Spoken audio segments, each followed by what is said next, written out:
looking at these waves right here, what you thinking and feeling right now? Tunnel vision. Like this is a great metaphor because it's like you look straight down here, right? And if you were to be on a boat or something, you would be experiencing a certain level of turbulence through these waves. Yeah. And what does the bridge do? It connects you. It gets you to one point to the next, or this pier. And it's very structured and supported. So it's just like, I look at it like having tunnel vision even through all of the resistance. Tunnel vision. I think I want to take a picture of this. It's pretty Tunnel amazing. vision. Look, I can't help but create. Even in this moment, I'm like, this is great. Wow. Tunnel vision.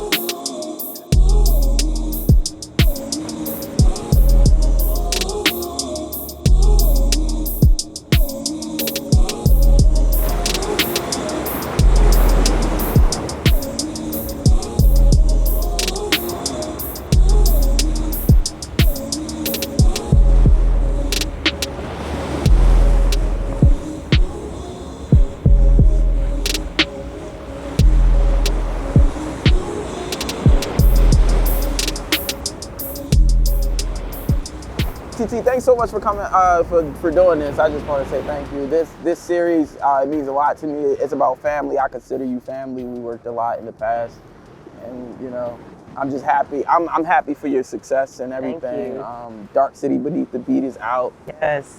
And I watched that documentary like twice already, and when I go home, I'll watch it again. It's amazing. And I'm a filmmaker. You're a filmmaker, and filmmaker to filmmaker. I just want to know.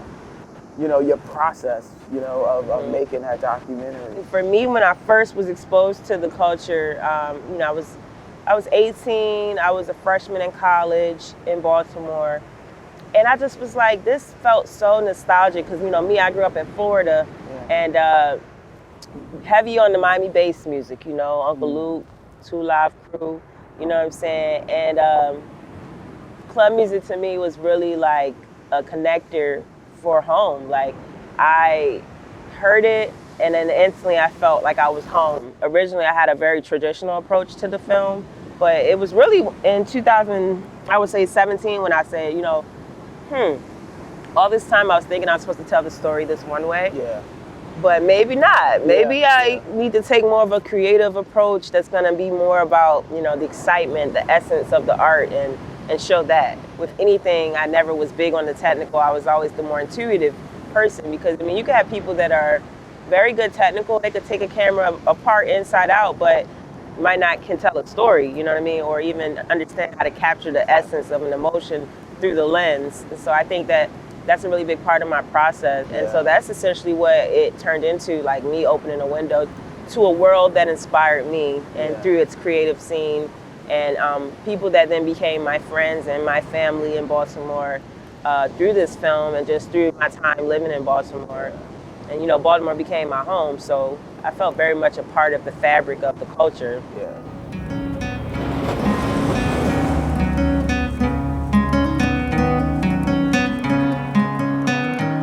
I want to get into your editing skills, because a lot of people know that you edit this documentary like by yourself. Is that correct? Correct. Because it said edit in the credits. I'm just going for what the credits I'm the only editor.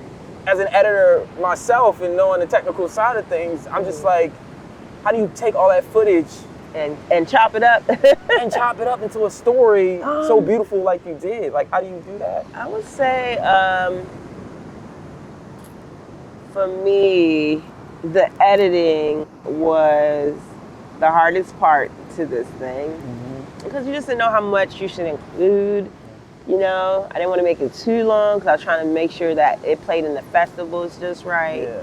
So there was like a lot of decisions being made based on time. But yeah, I felt that I had to be the editor.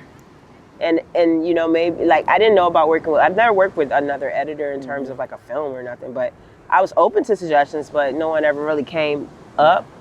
But yeah, I just was like, I'm so much into it, and the vision I have is so clear in my head that I can knock this out. And plus I was stretching the budget, because you know, it's just gonna cost more. Think about that, 65-minute long, that would have been like the whole budget right there, right?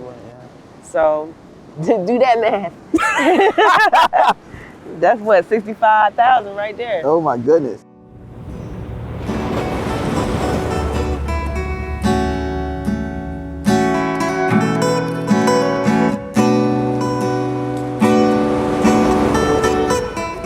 A little into your brain about the scenes, specifically the scene with the cop and like the dancing scene. When I made that scene, I was thinking about like how police officers, you know, approach a lot of young black males. They're very aggressive at times, and they're so quick to pull the trigger and make a decision. Yeah. And so when he starts breakdancing, for me, it's more of him flexing his ego. Okay. You know what I'm saying? And so what was happening there is it was like, what that is performance art. Another scene I really liked was you had these guys and they were like laying on the ground and you got a drone shot and like they were shot up. And then you transitioned to like these black men in society and the way they looked seemed powerful. You know, they looked like they had a lot of strength. And like you didn't even know they danced at first, but they just looked powerful, you know? Can you talk about that scene? Yeah, so that scene, I love that scene as well. What we were trying to do with that was show a couple things. You know, we wanted to touch on the social climate of what's going on in America, but in Baltimore as well. You know, our young black men are often racially profiled by the way they look. So, you know, we kind of exaggerated some of those things, like their clothing, like the big chain, and you know, we put thug in one of their hair just because that's what they were called, like on public platforms and media. Like they typecast and stereotype our young black men and women all the time. So, you know, we're not thugs actually. We are dancers, dancing the frustrations out. I done seen a whole lot walking on these sidewalks. Like I was like, yo, that's crazy. And you had everybody in one color, and you had the drone up top, and then you put that resist right there. I was like, that's powerful. Which was really, and those letters was really actual 3D letters that were cut. So a lot of people thought that was typed in, but that was actually on the ground. When you shooting that scene, what was were people walking by? I was like, what are they doing? You know? Actually, there was a protest happening at that same moment we were shooting. And it was like, we were doing like a flash mob protest. But then there was an actual protest happening across the street, downtown. Wow. And it was all happening at the same time, so it was pretty crazy. As you were shooting the documentary? Yeah. What did you think at that moment? This is divine. I was like, this must have been meant to be. Yeah. Divine intervention, wow. Yeah. You speak a lot about faith. Do you think you gotta have a lot of faith to be on the journey you on? Oh yes. I mean, you gotta have connection with something beyond yourself, you know, because at the end of the day, like I said, to push through, it's not even the high points in life that are the most challenging. It's those low points, those, you know, when you don't have the funding coming through and you need to figure it out, you know how it go. But that's when you really find your power, your superpower. Sometimes things may take longer than, you know, you would like them to, or sometimes you might feel like, dang, if I just had this one thing, I could do this. But then you got to reprogram and say, I have everything that I need. I'm grateful. I show gratitude for everything that I have in front of me, and then all those other things start to come. So yeah, I'm a very faith-based person. You know. That's amazing, TC. Because there's a lot of outside forces telling you can't. Oh, absolutely.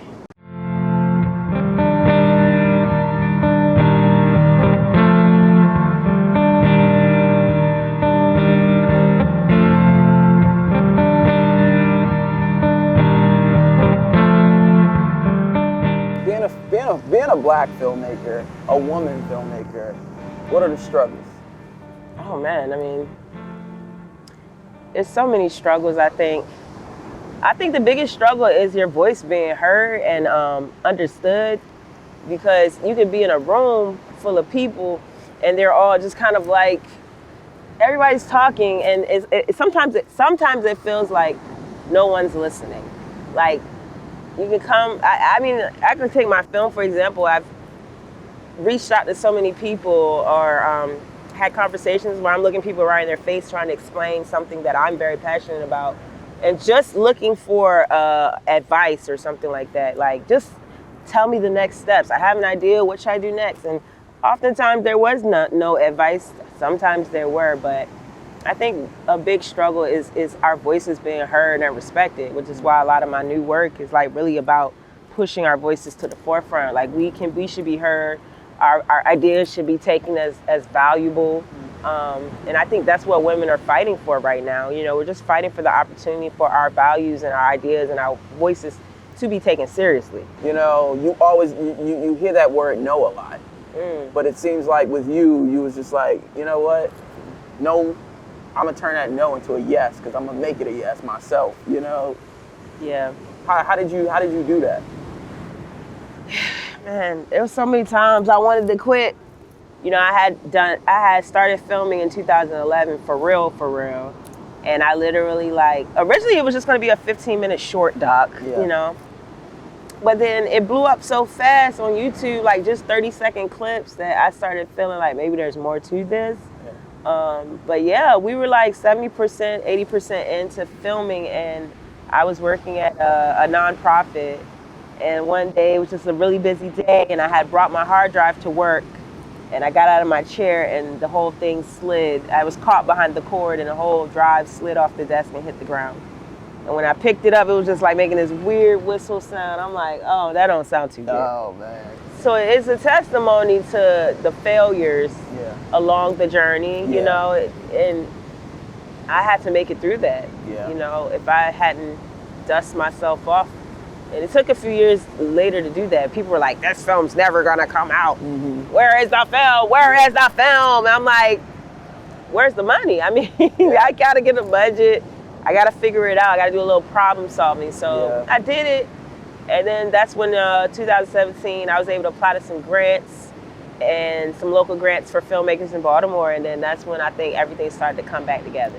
To be able to take something and make a visual or a film out of it, and despite the doors that get shut in your face, you know, like I said, it comes from a higher source. But it was definitely a long journey. For real. I mean, and now that it's done, it's like I feel like I just need to take a moment to take it all in, like just take it all in, you know? So.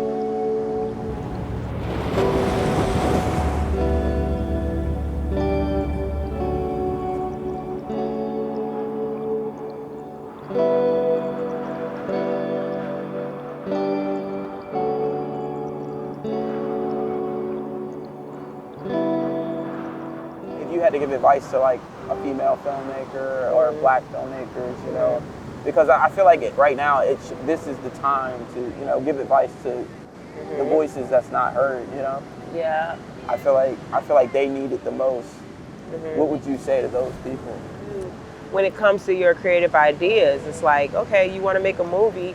You can't make a movie overnight. It takes steps and process. So you have to like submerge yourself within anything that you can do that may not cost money. Like watch YouTube videos on how to be a director or how to be a producer or how to make a film, independent filmmaking. There's so many blogs. I learned so much stuff from blogs. Talk to your peers. Everybody's not gonna always be as open. It's okay, move on. Go where the lights are green. Go where it's like people who you know are going to help you. You know what I'm saying? So sometimes you're not always gonna get the responses you're looking for. You might not get no responses at all, but that's okay.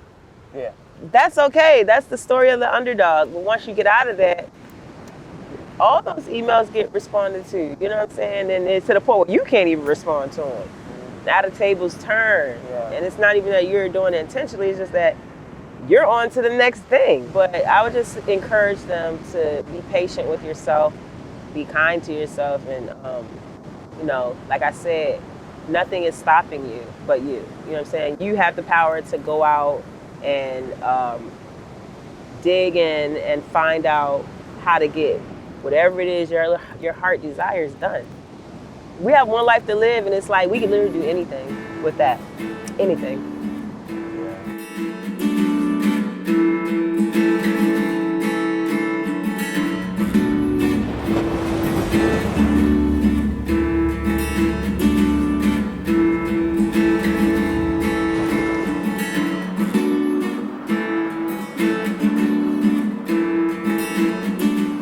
hit me up when I was like, TT, what beach you wanted to go to? And you was like, Manhattan Beach. And you started talking about like, this was like black owned at one point. Yeah, it was black owned at one point, the land.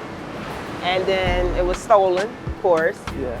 But I think it's been in the media that they're trying to give that family back some of the rights to the land, or at least award them a certain amount of money.